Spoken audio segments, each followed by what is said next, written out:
Welcome to the Times of Industry show. Boy, have I got the best interview for everyone today. Literally, this has to be one of the best guests that we have had on in the past 4 years. I would love for everyone to just turn off their cell phones, do nothing else but listen to this interview. This is really important and so valuable. We have Mr. Ross Beaty with us on the phone.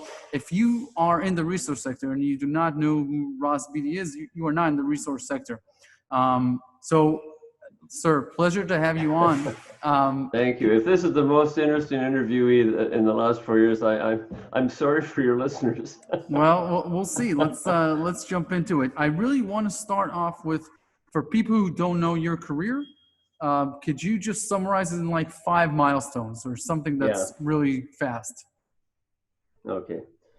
Well, let's see. Born in Vancouver, outdoor guy. I loved outdoors and wanted a job that would take me outdoors. So I became a geologist, and then I realized I was a pretty good geologist, but I actually was more of an entrepreneur, and I was incapable of working for other companies. So I had to start my own, and so I did. Right from the get-go, I started a little contract geology company, and then that morphed into my first public company, which I started thanks to the very slack and cheap ability to do that, slack rules of the Vancouver Stock Exchange in the mid-'80s. And so I formed a little public company. I invested, I invested $3,000 in it and started it called Equinox Resources. And we had projects all over the place. And I got lucky and found a gold mine in Nevada and sold that company after 9 years to a large US-based mining company, and made my first fortune, and then was able to start the next day a silver company called Pan American Silver. That was in '94 now,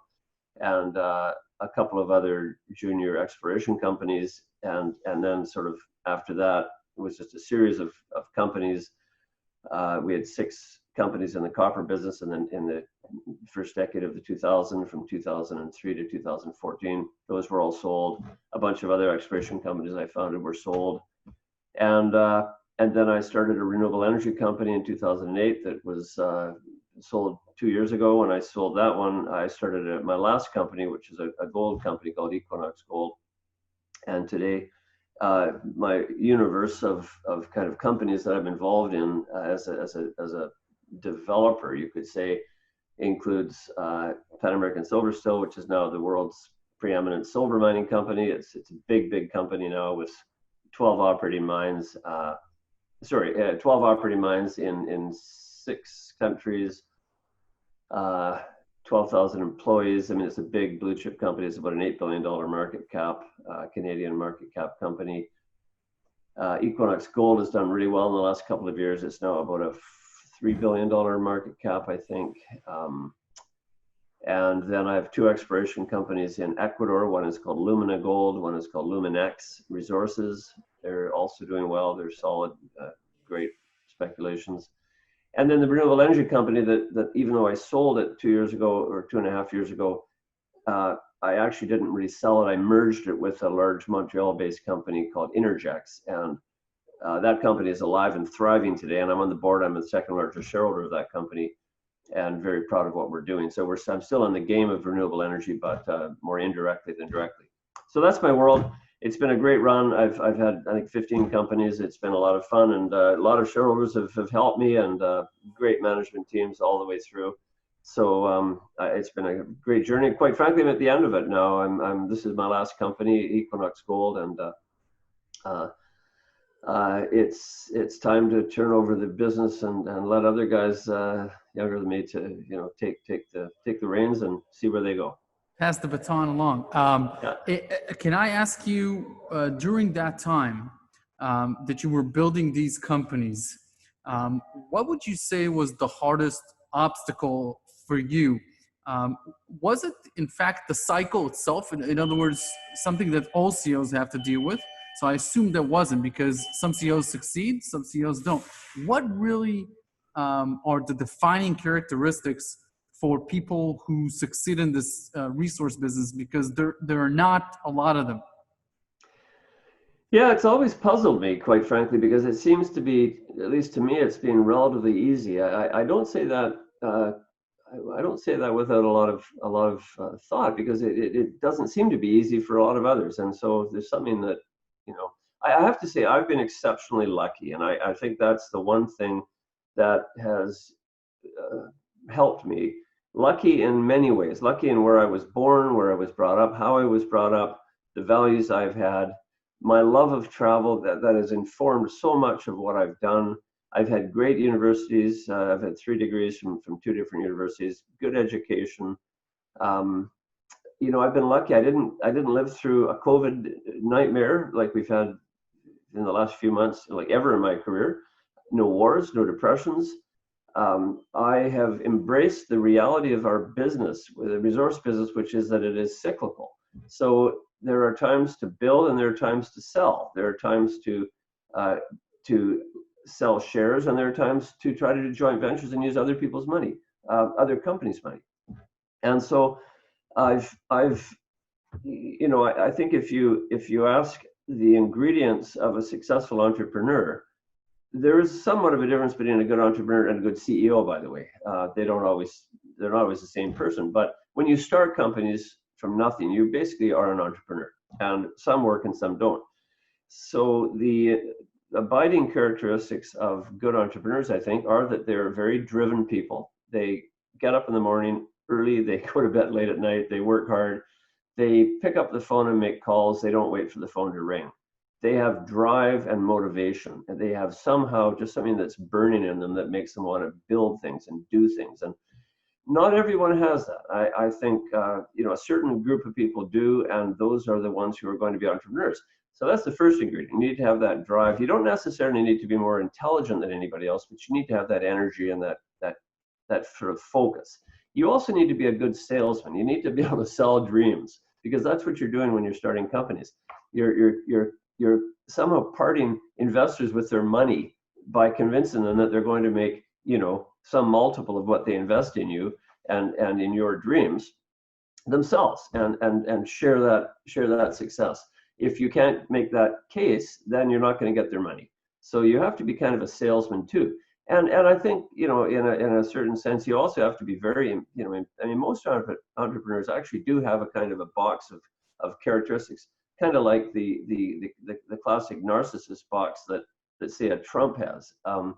You know, an entrepreneur is quite self-centered, impatient, selfish, greedy. You know, a lot of them are very greedy. I would never say I wasn't, or driven by things that aren't necessarily all about having happy, you know, marriages and happy lives and kids that grow up nice and all that. And then you also have to be lucky. You actually have to get your timing right. In this business, where it is so cyclical, if you try to start a business at the top of a market, well, you can raise money, but you won't be able to buy anything sensible. You'll pay a fortune to get good assets, and when the bull turns to a bear, those are going to be harder and harder to support, harder and harder to have value. And especially if you're buying marginal stuff at the top, it becomes terrible and uneconomic at the bottom. So, and you struggle more at the bottom. For sure, the mark of a successful entrepreneur is somebody who can survive when a lot of others are dying. And that takes, I don't know, a certain skill matrix that not everybody has. I'm often asked by people, usually by friends of mine, who ask me to talk to their kids about what they should be doing in life, and should they be starting companies, should they be working for this big company or this small company or whatever. And my advice often is, well, you know, have that kid look at himself in the mirror, and after, you know, sort of a life of 25 years, say, he or she should know what they're good at, and they should really appraise who they are. Because if they're not natural entrepreneurs, they're not going to do very well trying to start companies. You have people who embrace risk. I love risk. I've just had this crazy risky life where I've never run away from it. And there are others who are super risk averse, super cautious. They don't make good entrepreneurs. You have to be able to fail in order to be an entrepreneur, and not be afraid of failing. So if you have that conservatism, that caution, you will make a great employee, but you won't make a great entrepreneur. So you've got to look at yourself and see who you are. Because if you're trying to do something you're not meant to do, you're just going to be frustrated. It's not going to work. By the same token, even if you are an entrepreneur style, you might get unlucky, and or your business plan may be a dog. It may be a stupid idea in the first place, and you're going to fail. Well, that's okay. A lot of people fail. They pick themselves up, dust themselves off, and try again. And if you have that characteristic, you're ultimately, I think, going to be successful. If you don't have that inherent characteristic of wanting to build things from scratch, bring with you a team of people who are going to support you in that business, you should be one of those supporting team.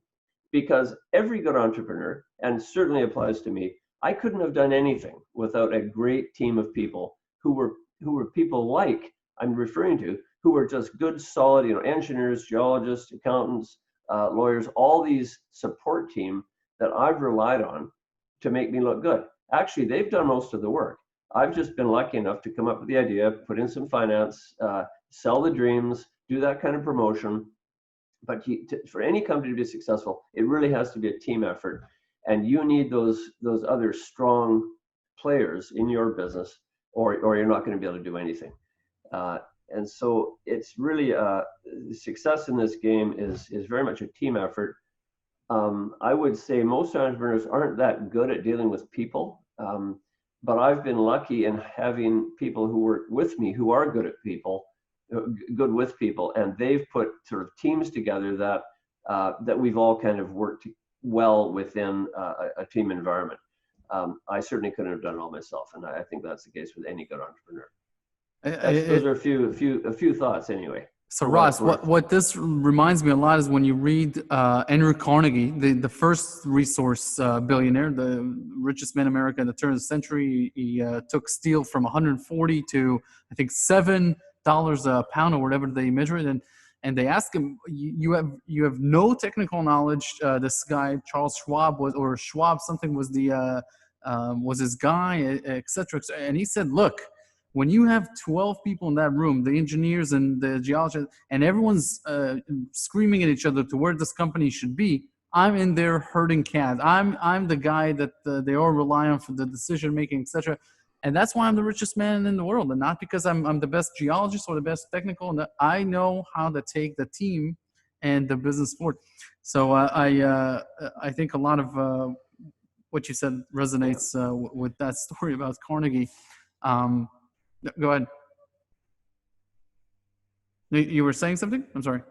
No, I didn't say that. I was just agreeing with you. I mean, he's right. And you look at any successful, company that's come from nothing, and there's a bunch of them out there right now. So there's so many of the tech companies are like this. It's incredible to see that drive and that success. But for every one of those successful companies, there are a dozen or hundreds that don't make it for one reason or another, and it's often got to do with the lack of leadership skills in the founder of the company, or he hires the wrong people, or he's unable to. So in the resource example, a lot of the junior, because you asked me that right at the start, why aren't there more successful junior companies? I guess successful resource companies.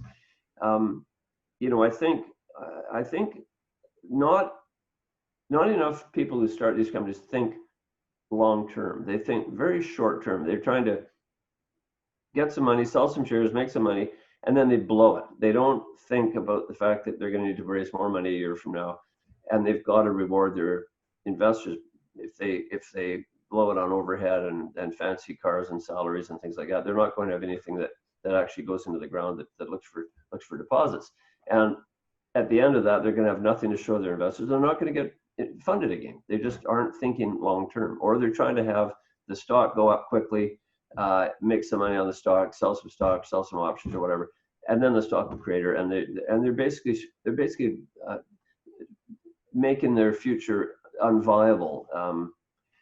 I tried to really treat my investor money as my own money and spend it very frugally. I've got a reputation as being a skinflint, and I don't mind that, because I think, quite frankly, this investor money that we spend in these companies is shareholder money. It's not my money, and I should spend it as carefully as I would spend it if it were my own. So that's worked out. And of course, the nice thing is when you have some early success, and you make people money, they are typically going to reinvest with you. They're going to join you and support you. And I've had investors that have been with me for literally 30 years. They're wonderful long-term investors, and they're happy, and I'm happy, and it's a really nice thing to have those kind of long-term investors with me. But if I blow their money out in my first company, I'm never going to get it again. So I've been fortunate to have that happen. So it's thinking long-term, and it's really trying to look after shareholder money, treat it as if you're on. Ross, the time now it takes to take an exploration play into production, the estimates are saying something like 20 years. Yep. I want to understand from you, is this business even viable for the public markets for these exploration plays, or should this venture be VC money and seed money, etc., stay private with people that are willing to take those risks, etc., etc.? Is there a way to make the market forces much more efficient for retail investors, for accredited, for institutional? How would you say you would, if you were a regulator, if you were a person with a magic wand, how would you clean this up and make it more efficient? There are the TSX venture since 2007. I think it's down from about 3,000 points to 500 points. It's down like 85% or something like that. What can be better for everyone involved, the companies, the shareholders, everyone? How can we make the resource industry 21st century and bring it forward? You know, I don't have an easy answer for that, Leo, at all. It's a different world today than it was when I started in the 1980s. It's a very different world. It's a different world than it was 5 years ago. There's so much more money in the game that comes from robot investors, ETFs, people who aren't looking at a company for its fundamental value, but more for things like liquidity and size and things that startups cannot, they cannot invest in startups. So there's so much less money in the system today than there was 20, 30 years ago. There's so many fewer investors who are able to invest in these companies that I'm not so sure this industry can sustain itself in the same way. On the other hand, you have the reality that junior companies, these startups, these entrepreneur-driven junior companies who run out and will go anywhere in the world in any risk environment, looking for metals with keen, driven people. They're the ones who make the discoveries. And this industry the world requires metals. The resource industry is a depleting industry per se. In other words, every day a mine eats its future. It will run out of metal, and it has to be replaced by a new discovery. So there's a natural built-in need for new discoveries. Junior companies are the best ones at making those discoveries, and somehow they have to be financed. So you're correct to observe that there's much less money in it, that the valuations are much lower because there's fewer companies in the game. But there's still going to be a need for those companies to be there. And in a certain sense, it's actually going to make it better for the fewer companies that are there, because they will be the ones who get rewarded when the large companies turn to them for the discoveries and buy them. The other thing is, every year, there are companies in the sector that give investors not 10 or 20% return, but 400, 500% returns, even 1,000% returns. And those 10 baggers are the dream of every investor. And this sector delivers that. When you make a new discovery, you spend a few $100,000 and you might discover something worth, hundreds and hundreds of millions. That is real wealth creation. This sector can deliver that, and investors reward it by buying those companies with their new valuations, delivering that great value to those early investors. So there's always going to be some people investing in the space. It's not quite frankly that different than treating it like a casino, like rolling the dice in a crap table and trying to come up with numbers that deliver you great returns. It's a very risky business. The difference is that rarely does an investment in a junior company go to zero, whereas it's very easy to do that in a casino. So you should always get some of your capital back, even if you swing and miss, or if the company doesn't succeed in its plans. Usually, it's got some residual value. So there's a need for these kind of companies. There is a lot less money in the space today, but that is going to be, I think that money will be better rewarded through true value investors, people who actually do their homework and look for the best companies to be buying in this space. They should be disproportionately, they should have disproportionate returns. And then ultimately, to the extent that those companies are bought, and the larger capital pools, the ETFs, the large robot funds, can then get into the space and buy those companies and deliver that sort of long-term, late-stage value. So I think the sector is certainly smaller than it used to be. It's more challenging, but it is still there for those who have the capacity and the tenacity to be involved in it. And then, of course, don't forget, the space is very, very dependent on, the size of the space is very dependent on where we are in the cycle. And your observation about this, the numbers in say the TSX Venture Exchange, the index being so much less than it was a few years ago, that's because we've been in bear markets now in the junior space for a number of years, really since probably 2011, 2012. It just hasn't got better, even though the metal prices have swung in the last little while. They're just starting to take off now. So the junior market has doubled in the last few months. It's been a pretty good market this year, but it was brutal for the past few years. Now that's normal in terms of how markets work. When you get into a bull market, the money usually flows into the big companies, and then after a while, after the big companies are fully valued, it flows into the intermediate cap companies, then they get sort of fully valued, and then eventually it flows into the higher risk companies, the juniors. But when it flows in, there's a lot of money that flows in, and the market rebounds beautifully, and the capital gains potential in those companies at that time in the cycle is a multiple of what it would be for the large cap stocks earlier on in the cycle. And I think that's kind of where we're at right now. We're getting towards that frothy market that the juniors are benefiting from, largely because of where gold has gone and silver. Not so much in the base metal companies at all. In fact, not at all in the base metal companies. They're still hammered by the results of the COVID crisis. So as you speak, I have so many follow-up questions that come up, but let me just ask you very quickly ones, okay? So the one thing that came up is, let's say we're on the panel of Shark Tank, and only resource CEOs would come up to you and pitch for 2 minutes, and then you have to ask them questions. Now, none of them are making money. How do you value the asset, the company, etc.? What is the best way to kind of figure out what a company should be worth? Because the participants always come and say, I will offer you $500,000 for 20% of the company, etc. What would be the questions that you ask? Because you can't go off numbers, etc.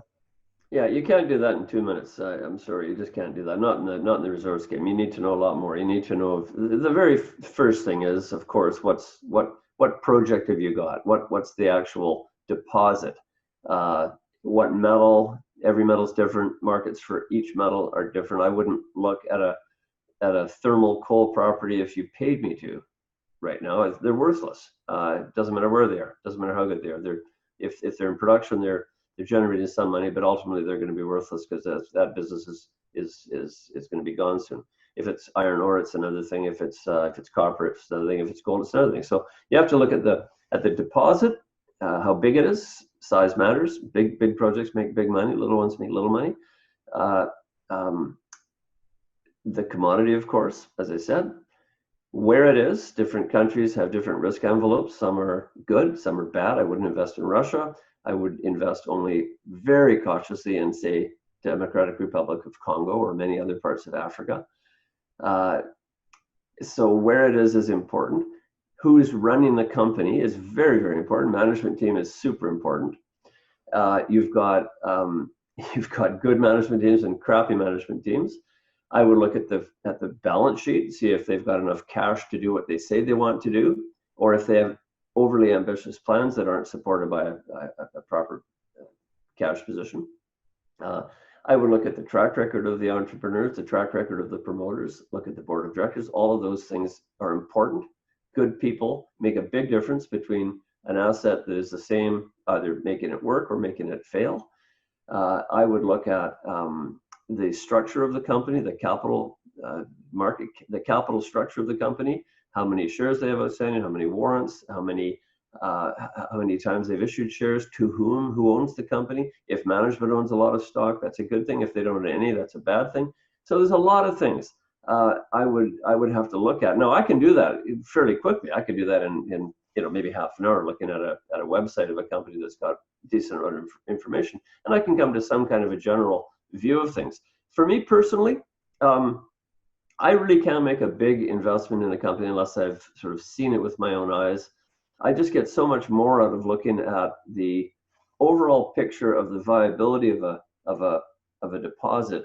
Is it ever going to become a mine? So few are. There's so many barriers. There's so many risks in this business, between a hole in the ground that or a deposit in the ground that you've defined with a bunch of holes that are that thick and they're that wide in diameter, maybe an inch in diameter. Between taking that deposit in the ground to make it produce, ultimately, you need to know you've got social license. You've got to be in a country where you're not going to be screwed by the government as soon as you start producing. And there's many countries that have bad reputations for doing that. That the metallurgical characteristics are right. That there's enough water. There's enough land. There's access. There's power. There's all those things that you see, and the thing's got size to get over problems. There's always problems in this business. That the capital costs are correctly estimated. Those are the sort of things I love to look at when I'm looking at things. And there's people who look at these professionally, who the average investor isn't going to be able to do that. But there's a lot of good analysts and good brokers who have professional geologists on staff, engineers on staff, and they do that. And those firms, there's some major bank-owned firms and there's some boutique firms. Canada's got lots of them. There's not, I don't think, hardly any in the U.S. that are worth that I would listen to very closely. But Canada's full of them. So use a good advisor. Actually, some newsletter writers are pretty good. They do good work themselves. They're competent. They have good geologists. Nobody's infallible. A lot of people have made big mistakes. That goes with the territory. And the way to get around that is to take a diversified approach to investing and buy a pot of these companies. Buy a couple of large cap companies, buy a couple of mid caps, and then buy a bunch of juniors, 4 or 5 juniors maybe. That means on average you're probably going to outperform the market. And if the metal price rises, well, in the middle of your investment cycle, you're going to make out like a bandit. So those are some thoughts. That's what I would do. In 2 minutes, you can't do it in 2 minutes. Sorry. No, of course. Do you think that this retail money that will come into the large cap, intermediate, and then the juniors, do you think that it will only happen, or that it's more likely to happen if gold surpasses its 2011 all-time high? Because right now it's not in the news. I don't think it's too much in the news. It's definitely not 2011 in the news. And in 2016, we saw higher valuations for the juniors when gold was $13.40 in August at its peak. It's now $17.50, and it's looking pretty strong. Just your general thesis on when you think the spark will come in, because from what we're seeing, the trading volumes for these juniors is non-existent. Yeah, I mean, not quite. I would say we have had quite a move in certain areas in the last month, particularly following gold. But don't forget that the index is not just a gold index; it's a general resource index. So there's companies in that index that are going to be copper companies, and vanadium companies, and the whole lithium, like the whole range of commodities. And there's only really been 1.5 commodities that have actually done well in the last few months. And really, you could almost say in the last say 3 or 4 years, there's only been gold, and to a lesser degree, but not even that much really, silver. Copper's gone down, nickel's gone down, zinc's gone down, everything's gone down, lithium's down. And that's for 2 reasons. First is that China has stopped buying metals like they used to. They're moving from a infrastructure-based economy to a consumer-based economy, uses less metal per capita. And secondly, you've had this traumatic experience of global economic downturn due to the COVID crisis. So that combination is toxic for base metals, ferrous metals, and specialty metals. It's just toxic. Those are metals that depend on healthy industrial conditions globally, particularly in China, which has driven global metal markets for the last 18 years. And in the absence of a healthy global economy, it doesn't matter whether you're a junior or whether you're, Teck or BHP or Glencore, you're not happy selling metals at the prices you're getting today. There's just a worse market. Copper's $2.40 instead of $4. Zinc is 80 cents or whatever it is now, 80 cents or $1 instead of $1.50. So that's what that index is. It's a combination of those. Gold, if you just separate the golds out of that index, I think you're going to see a very different picture. The junior golds have actually done pretty well. And I think they're going to do a lot better in the near future as well. So it's a good space. So I was a guest on Kitco like a few days ago, and I commented that the gold-silver ratio is probably it's probably not going to return to 16-1 or 12-1 or anything like that. I was talking a lot about. Don't even. No, it will never go. That's a dream. So I aggravated so many silver bugs on the comment section, because what I said basically is, hey, look, silver is mostly industrial. The industrial way of life is that companies will always look to pay as little as possible for their industrial silver, and metal companies or miners are going to try and do it for the lowest cost. There is no premium for a monetary metal as there is with gold, which central banks are buying, governments, etc. Big. So, what is your take on silver? What was the question? What is your general take on silver prices? Is it going back to those 40 plus an ounce, or because thinking of any commodity that trades so far above its production cost or its average global, it has to have some reason to have that premium. Well, silver. I mean, I've talked about silver more than I probably spent more wind, on talking about silver than just about anybody in the world over the last 25, 26 years. Pan American started in 1994. And boy, did I ever think I knew all about silver. I knew everything there was to know. Of course, I knew nothing.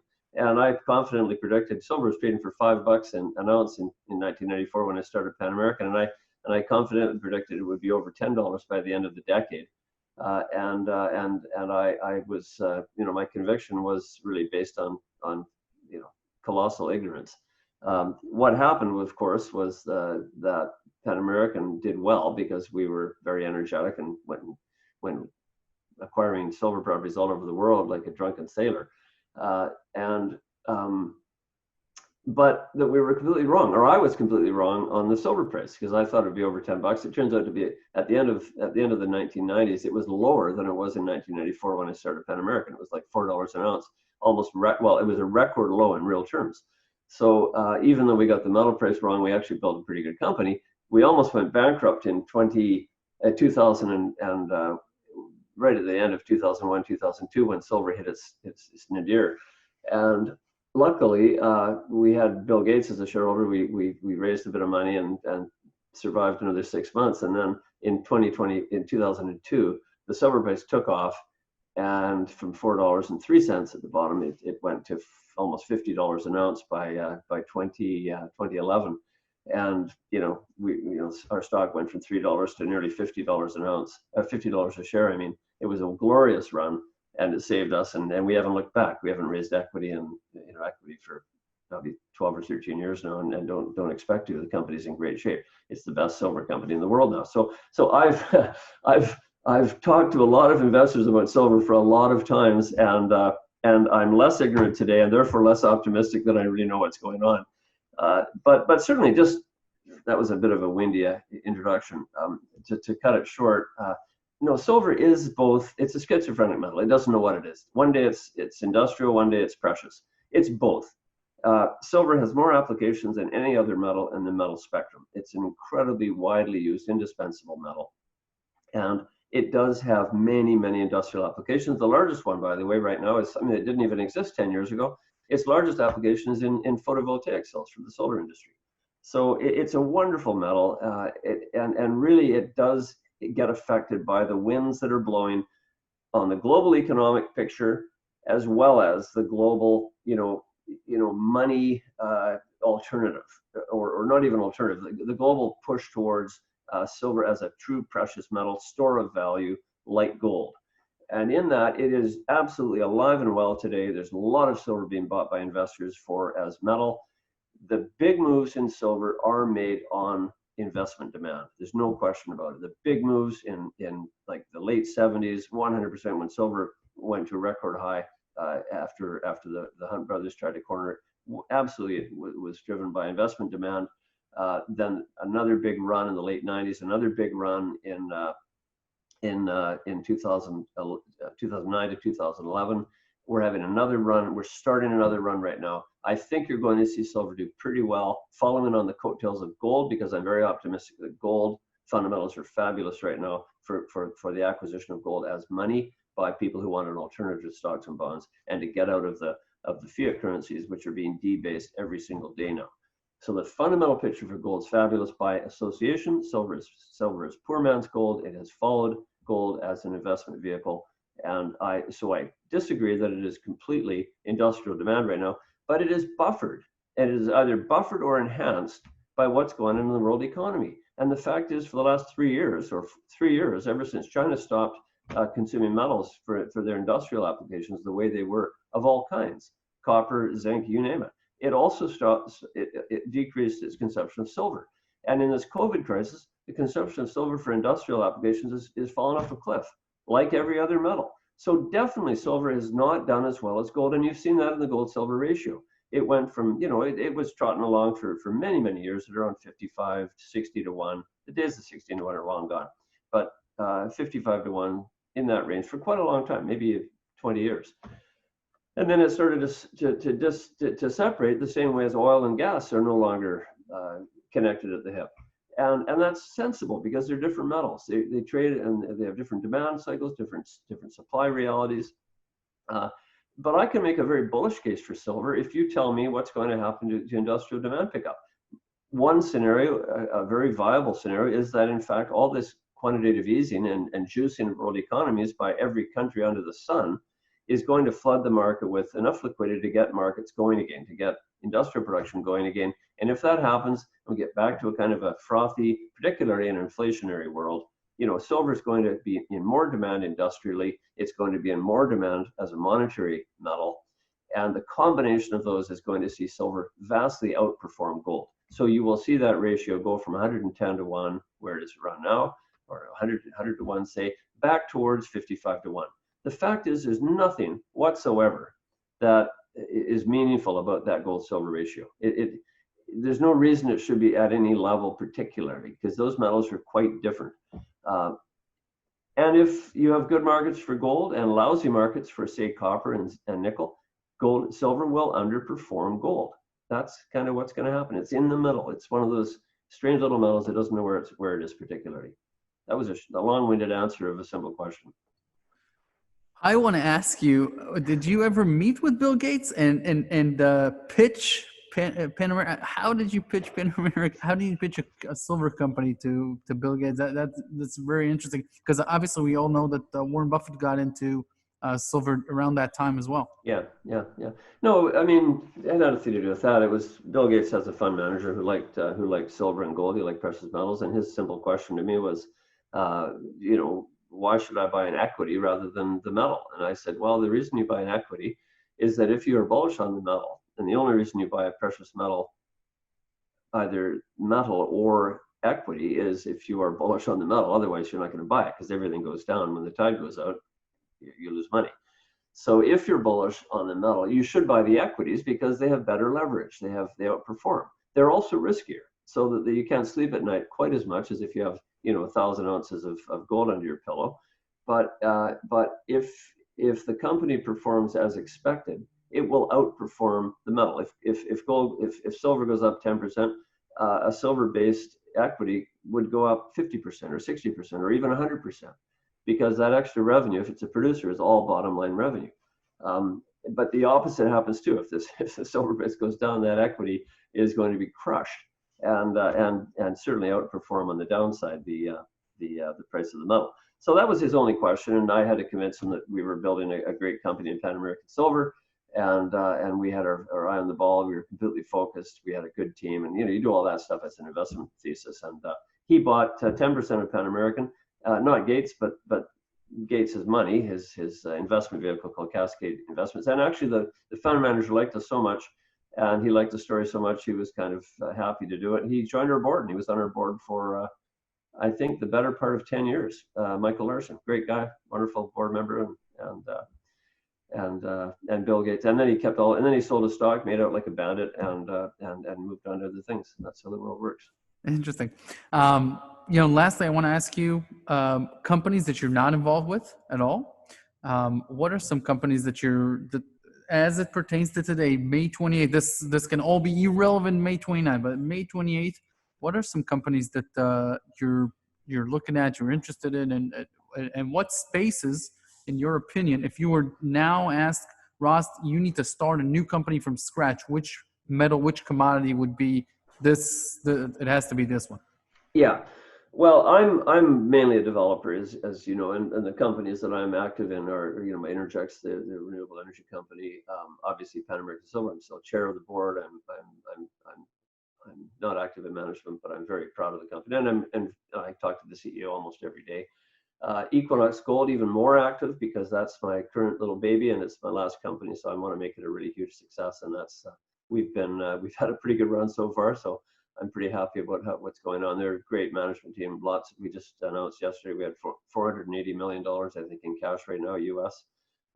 So solid financials and great growth outlook.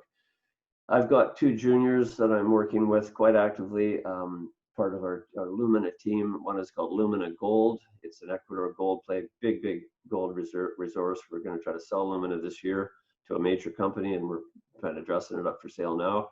A spin out from that called Luminex LR on the TSX Venture Exchange. Again, excellent prospects in that company, much cheaper, much more reward potential there, I'd say, but a little bit more risk. Gold play again. And that's kind of my world. That's really what I'm doing. I do have some money invested with some other plays that have come to me with good management teams, and they just caught my fancy. Haven't invested in anything for the last year or so because I've been so focused on Equinox and the Lumina Group. They're really where I'm putting most of my money. But there's some good names out there that I'm a shareholder in. So this is all, obviously, it's all highly biased and highly talking my own book. One is a really good gold exploration play in Namibia called Osino, Osino, run by a great team based there, wonderful CEO.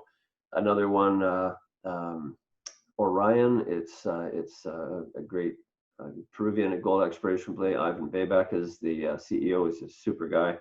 That's Orin, Auryn. There's another one called Orion, Aurion, which is basically a Finnish gold play that I'm invested in, and it's got lots of interesting upside. A British Columbia gold copper play called GT Gold.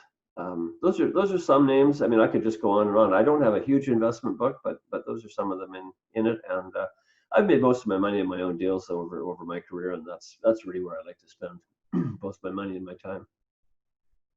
Ross, in closing, where can people go and check out a little bit more about these companies that you mentioned that you run? Pan American Silver, obviously panamericansilver.com, Equinox, and Lumina Copper. Is that basically it? No, not copper, Lumina Gold. Lumina Gold, I'm sorry. LuminaGold.com, yep, and Luminex Resources, yep, and Intergex. You'll find those all easily online. Ross Beaty, thank you very much for spending time with us. My pleasure. Thank you.